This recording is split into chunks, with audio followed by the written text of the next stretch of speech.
tere kõik Taevanimaani vaatajad!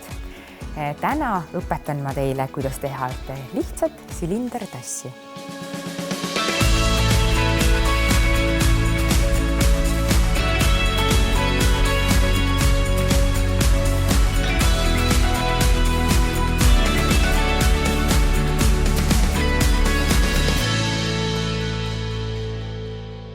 Selleks on sul vaja võtta savi. Savi võtame, lõikame siis lahti. Hästi hea. Lõikame siit lahti. Siit pealt ka.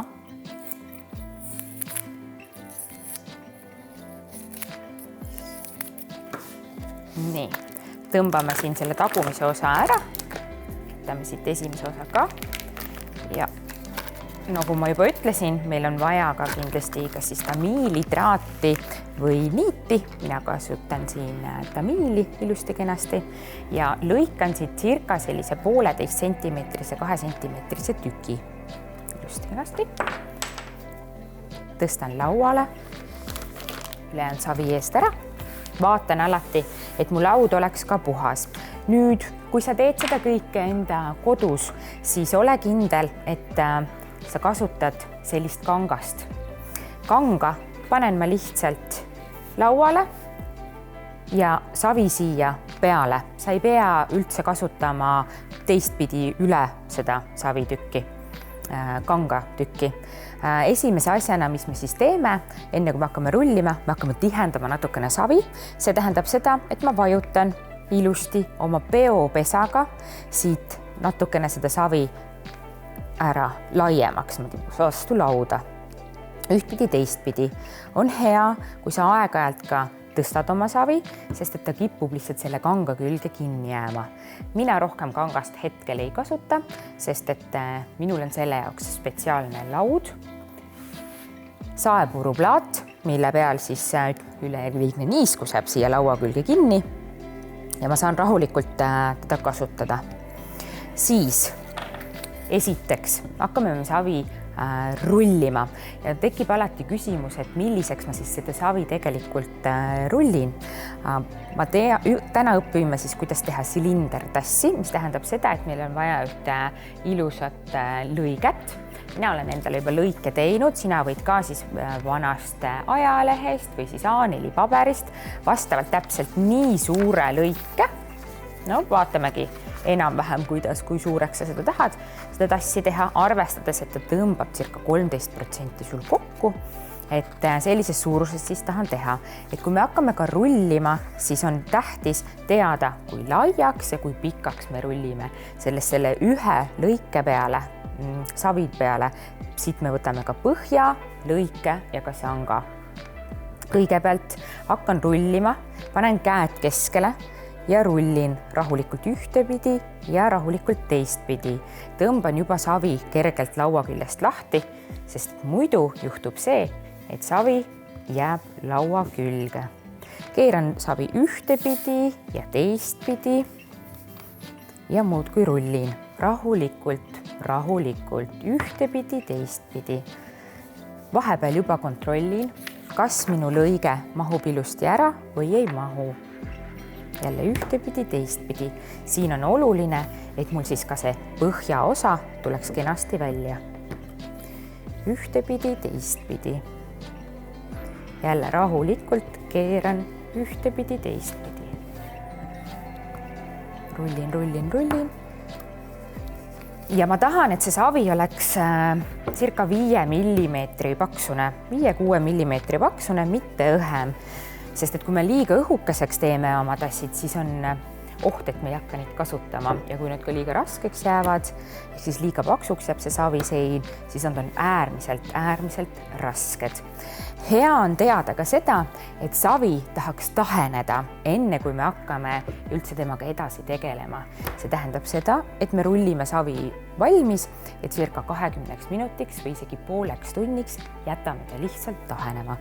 Kui sul on kodus väga soe või sul puhub õhksoojuspump siia peale, siis on oht, et ta kuivab kiiremini ära. Nüüd jälle kontrollin, kas mu tassi lõige ilusti mahub siia, mahub, siia mahub ka põhi, siit tuleb ilusti välja ka sang, järelikult ja ma olen saavutanud niisuguse hea tummise paksuse, siis ma jätan ta siia hetkeks kuivama. Nii, nüüd kui mu savi on siis tahenenud circa selline pool tundi, võtan ma siis lõike, vaatasin, et kõik oli hästi, siis tegelikult kui siit nüüd lähedalt vaadata, siis on näha tegelikult, et kas siis lauamuster või siis selline kangamuster on jäänud siia peale. Selleks, et seda nagu ära niimoodi lihvida, siis tegelikult teil kõigil on olemas niisugused vanad kliendikaardid, pangakaardid, kõik sobivad ilusti kenasti. Mis ma sellega teen? Ma silun selle pinna ilusti ära. Lihtsalt tõmban täitsa super siledaks. Mitte midagi keerulist ei ole vaja. Võtad vana mingisuguse kliendikaardi ja sul on olemas super ilus silepind siin. Kui sul see on olemas, nii sa tõmbasid ka circa 5% savi tugevamaks, sest sa tõmbasid savipoorid kinni. Võtan oma lõike ilusti kenasti, panen siia selle savi peale, nüüd tõmban näpuga raami ümber. Rahulikult pean siia raami ümber. Ja kuna see aluspind on mõnusalt sile olnud, siis tegelikult on väga hästi näha seda näpu lohistamise kohta. See on hea selleks, et nüüd, kui ma oma mustrit hakkan planeerima, siis ma tean täpselt, et paremal pool siin on see koht, kui ma joon tassist, siis on see, mida mina näen. Parem pool on see, mida sina näed, vasak pool on see, mida siis sinu vastas olev inimene näeb. Mina olen valinud mustri tegemiseks praegu niisuguse mõnusa pitsi, et kindlasti meil on vanaemadest või emadest jäänud niisuguseid mõnusaid pitsasju. Tegelikult sa saad siia ka seelikuse ääre sisse rullida, kui on vaja. Loodust võid kasutada, kõikvõimalikke templeid, et ma arvan, et ma kunagi tulevikus räägin juba täpsemalt, kuidas ja mismoodi kasutada. Panin ilusti kenasti lõike siia pitsi siia lõike peale ja nüüd ma rullin päris ilusti ja tugevalt selle pitsi siia sisse. Et kui ma hästi nõrgalt rullin, siis see pits siia sisse ei jää. Ilusti. Ja saan natukene kontrollida, tõstes siit seda äärt, et kas ta jäi siis ilusti või ei jäänud. Väga ilus. Väga hästi. Nii, mul on nüüd pandud see pits siia peale ilusti kenasti ära. Hästi oluline moment on see, mis tihtipeale ära unustatakse, on see, kui sa oled rullinud enda mustri sisse, siis ole hea, tõmba laua küljest või kanga küljest nüüd oma savitükk lahti, sest mis juhtus siis, kui sa rullisid ta ilusti kenasti vastu lauda kõvasti, on see, et ta jäi laua külge kinni ja kui me nüüd paneme lõike peale ja lõikame uuesti selle lõike välja, siis ta jääb laua külge kinni ja sa pead tihtipeale küüntega teda hakkama siit järele aitama ja siis sa lihtsalt venitad oma savi. Nii, tõstsin lahti natukene laua küljest, võtan uuesti oma lõike. Ma ei usalda seda piirjoont, mis ma siia tegin, sest et kui ma seda pitsi sisse rullisin, siis ma nägin, kuidas need piirjooned muutusid. Nii, nüüd vaatan, kus ma ilusti saan kasutada. Siis on meil vaja nuga. Noaga lõikad lihtsalt ilusti. Ei jäta õmblusvaru ega mitte midagi, vaid täpselt mööda lõikejoont lõikad. Tassi välja. Nii. Alati hoian käega lõiget paigal. Olemas. Tõstan need savitükid siia kõrvale. Ei tee neist palli. Nii. On mul olemas selline savitükk. Nüüd järgmiseks, mis vaja on teha, on siis see ülemine joomise äär siluda mõnusalt ära. See on siis üks asi see, et sul on sealt hea mugav juua. Teine asi on siis see, et glasuur ei valguks maha terava serva pealt, vaid jääks ilusti ühtepidi. Keeran näoli maha, selle mustriga ei juhtu mitte midagi, ma luban. Teed siit poolt täpselt samamoodi, ilusti kenasti. Keeran jälle. nüüd oluline koht lõikamaks nüüd ära neid ääri 45-kraadise nurga all on see, kui sa oled paremakäeline, võta palun nuga paremasse kätte ja jäta meelde, lõikan alati vasaku käe juurest ülevalt alla, circa 45-kraadise nurga all. Rahulikult pöialan vastas ja tõmban ilusti läbi, siis selle osa saan siit rahulikult ära rullida. Vaatan, et oleks ilusti. Võtan oma lõike, keeran teistpidi ja lõikan siin täpselt samamoodi jälle paremas käes vasaku käe juurest ülevalt alla. Nii. Olemas. Nüüd on vaja karestada. Selleks kasutan oma noa otsa ja teen korralikult siit kriips, kraaps nii-öelda. Karestan ära kokku liimitava pinna. Võid harjutada nagu pastakaga sodimist, et sa saadki kiiresti nagu sodida. Siis on lihtne. Ühtepidi ja teen teistpidi. Mina näitan nüüd järgmise liigutuse näoga nii-öelda teie poole, mis ma tegema hakkan, et teil oleks lihtsam jälgida.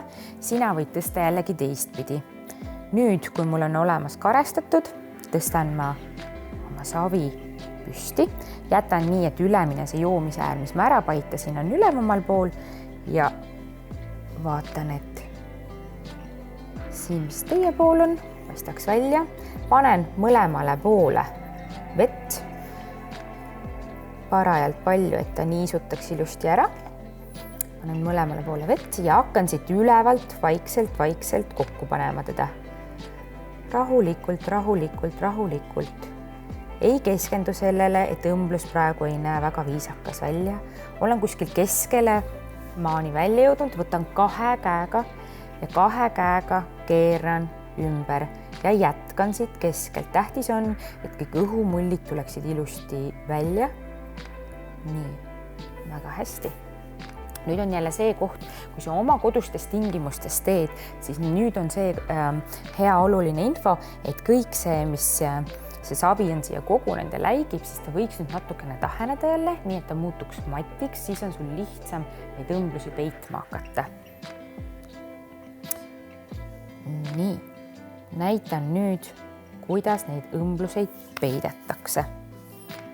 Kui sul on olemas kodus voolimispulgad, siis sa võid kasutada alati voolimispulga sellist kaarjat osa ja siis sellega siit seest poolt niimoodi paitades peidad ära õmbluse ja selle teravama nagu noa poolega saad tõmmata siis nagu selliseid liigutusi just selle õmbluskoha nagu siia peale. Ära tõmba ülesse, vaid tõmba siia peale. Ja nii on võimalik väga ilusti õmbluskohad kõik ära peita.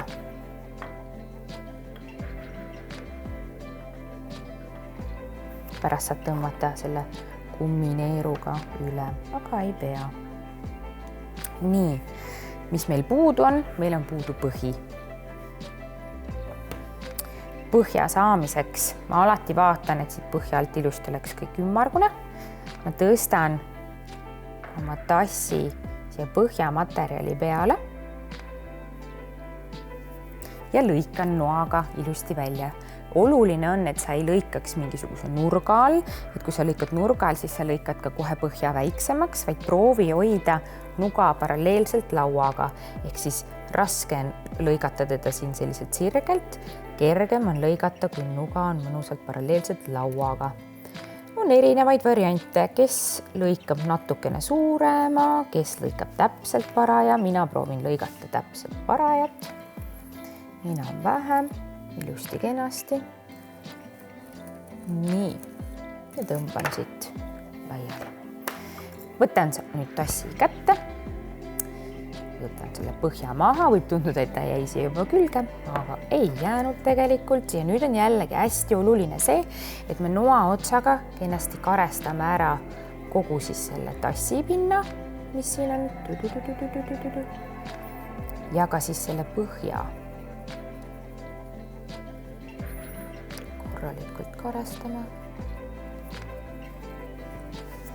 Nii, ja siis siit ka selle ääre, mitte siit väljast, vaid siit.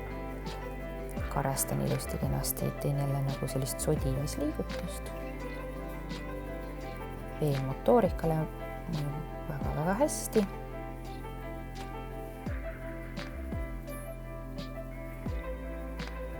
Nii, siis jälle kõik, mis sa oled ära karestanud, jälle võtad pintsliga vett ja paned siia nii põhjale kui siis tassile. Hästi oluline on see, et sa nüüd tõstad 2 käega just selle tassi siia põhja peale, mitte vastupidi, sest suuremate esemetega juhtub kindlasti tihtipeale seda, et see põhi vajub muidu ära.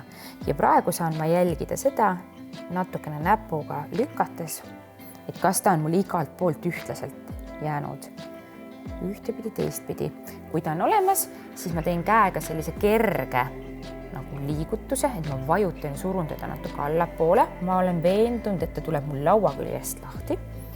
Keeran tagurpidi ja näpuga vajutan tegelikult päris tugevalt ja kuulen, kus õhk tuleb välja igalt poolt.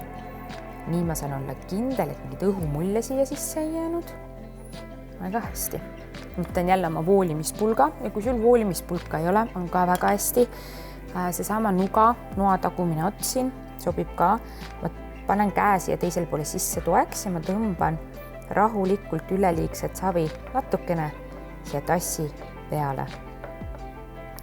Ühtepidi, teistpidi. Rahulikult teen tervele tassile tiiru peale.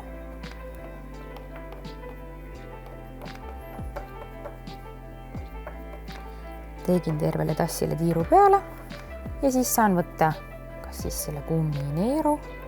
See on hea abimees, aitab peita kõiksuguseid õmblusi. Ja mis on veel äärmiselt oluline, keeran ta veel kord tagurpidi, siia kirja alla kirjutan oma nime ja näpuga paitan ära selle põhja ääre. Et viimistlen alati võimalikult palju, et kõik oleks hästi korrektne. Nii, nüüd on meil tassil puudu ainult veel sang. Siin on mul olemas siis üleliigne savi, mis jäi.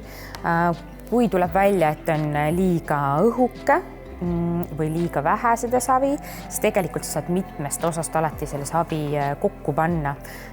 Üks kindel väike reegel on siis see, et sang võiks olla alati natukene tummisem, jämedam, kui on siis tass ise. Et selleks, nüüd on tegelikult mul on hea tükk savi, kassin vee sisse, natukene mudin teda käte vahel kokku ilusti kenasti.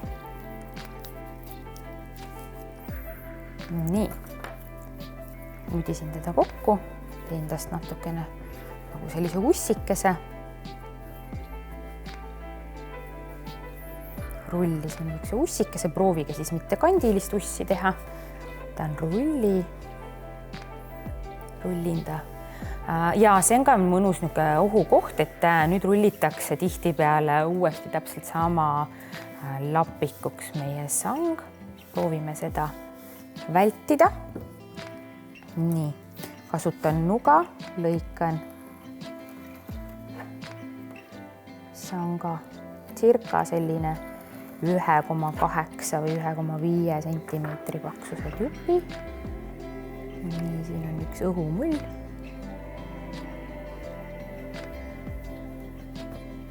Ilusti kenasti teen ääred siin ümaraks, et oleks hästi mugav jälle kinni võtta. Siis keeran sellise nagu konksu. Lõikan ära siit alumise otsa ja siit ülevalt ülemise otsa ja ongi mul tassisang olemas.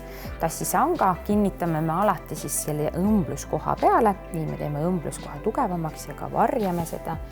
Kontrollin alati, et kas sang on piisav, tundub, et on väga okei. Siis jälle, kas siis teen väiksed märked siia, kust ma karestan karestan jälle korralikult, kriips, kriips, kraaps, kraaps, kriips, kriips, kraaps, kraaps. Siit alt täpselt samamoodi, kriips, kriips, kraaps, kraaps.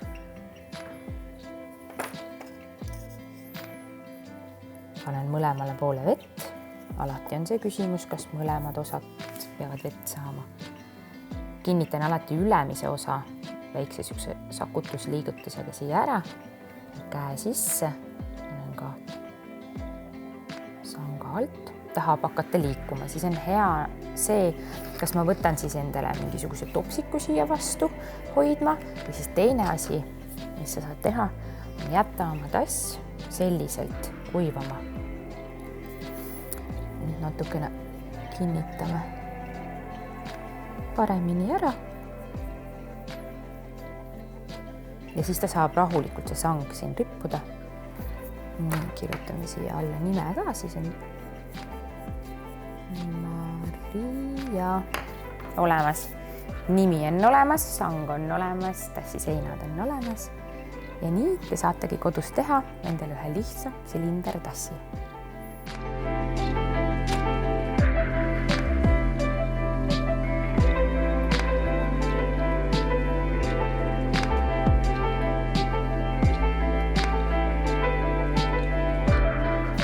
Järgmine kord õpetan ma teile, kuidas teha niisugust hästi lahedat lainelise servaga magustoidu kaussi, kuid seniks meie jooksva infoga saad tutvuda Taevanimaani Facebooki lehel või Instagrami lehel, mille lingid lisasime ka siia alla videokirjeldusse. Seniks aga soovin teile mõnusat meisterdamist ja jääge positiivseks.